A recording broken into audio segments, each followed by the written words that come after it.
it as, uh, what does it say? When people put stuff on social media about other people, do you think they feel good about it or bad about it? Okay, that's a fairly basic question, right? That seems not like a big deal. Mind you, these questions started with fifth graders. And that's, to me, that's what really shook me up. These questions came from fifth graders. Can you tell us what to say to a boy or girl who is asking us about sexting? My daughter's in seventh grade. That's 3 years away. My daughter asked me about sexting, we're going to have a whole nother conversation that's not going to be about a phone at all. When should I start sexting? When should I start sexting in fifth grade? You better get a Barbie. That's what you should probably do. You know what I mean? And these questions shook me up because I didn't think about this.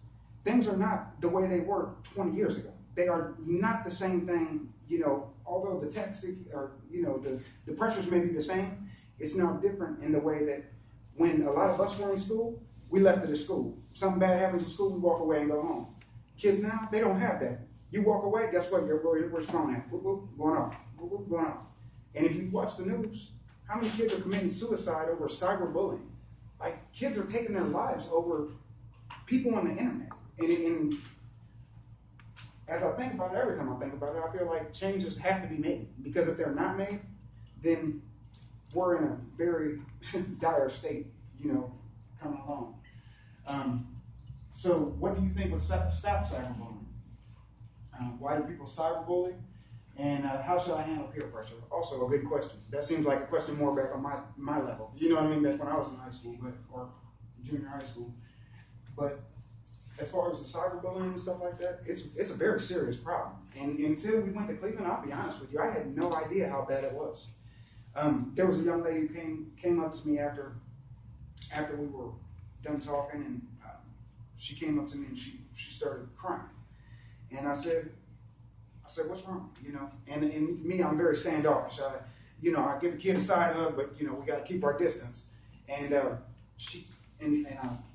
guess my first instinct was to stick my hand out and shake her hand, and she looked at me like, no, that's not going to do it. So I stepped to the side and gave her up, and I said, and this little girl told me about how she had just lost her best friend. Her best friend had just got murdered.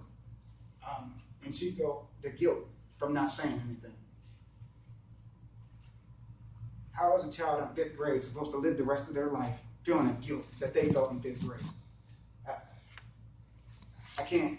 I of course reassured her that it wasn't her fault and that there was nothing that she did to hurt that child. But if that's one child in one school, and believe me, there were many more kids that came up to us, but that was the one that stuck out in my mind the most.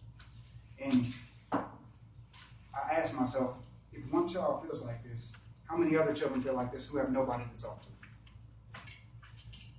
So that's, really what we need to get to is helping these kids understand that they do have a support system. They do have people who want to see them succeed.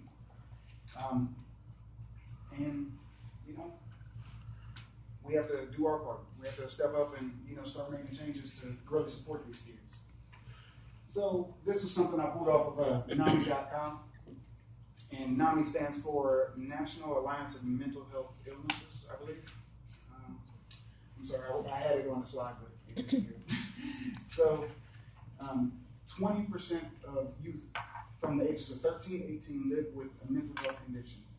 11% of youth have a mood disorder, 10% have a behavior or conduct disorder, and 8% have an anxiety disorder. And those numbers don't seem too big, right? They don't seem that bad. But here's what I think about again when I'm looking at this. What I'm thinking about is all the kids who aren't reporting this. Think about all the kids who can't go to mom and dad and say, you know what, mom, I'm really feeling depressed right now. Because believe me, they're there. I mean, we worked in the same cottage for how long? 5 years? Yeah, 4 or 5 years. Over that time, we worked with thousands of kids, literally. And the things they would tell us after just 2 weeks of being around us, it would blow people's minds. It really would.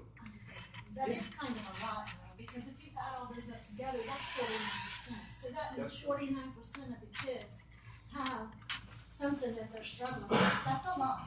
Yeah, you're right. I didn't think about it like that as a collective number, but you're absolutely right. You're absolutely right. Well, and that just brings us down to that 50%, where it says, you know, by the age of 14, they have a mental illness for the rest of their life. 50% of people. And if you take it back to what I said earlier about, you know, the trauma that somebody goes through, you know, trauma is, you know, they used to think that PTSD came from war and things like that. That's not so much the case anymore. Now people are starting to understand and realize that there's trauma happening every single day, every single solitary day. And until we actually, you know, are open and honest and can talk about it, you know what I mean, we're going to be stuck in this rut. So this number blew my mind. Suicide among people 10 to 24 years old is the second leading cause of death. Suicide. Kids from 10 to 24 years old are killing themselves. They're taking their own lives, and that is the second leading cause of death. I don't know how that makes you feel, but it blows my mind. And it honestly kind of makes me, it definitely makes me sad, but it makes me mad too. And it makes me want to, you know, start changing things. And it's good to have groups like NAMI and all the supports that they have. But how many of you guys know about NAMI before you walked in here today? No? So the answer for me then is to really let people know about the services they can be offered. Let them know about the help they can get because it's there.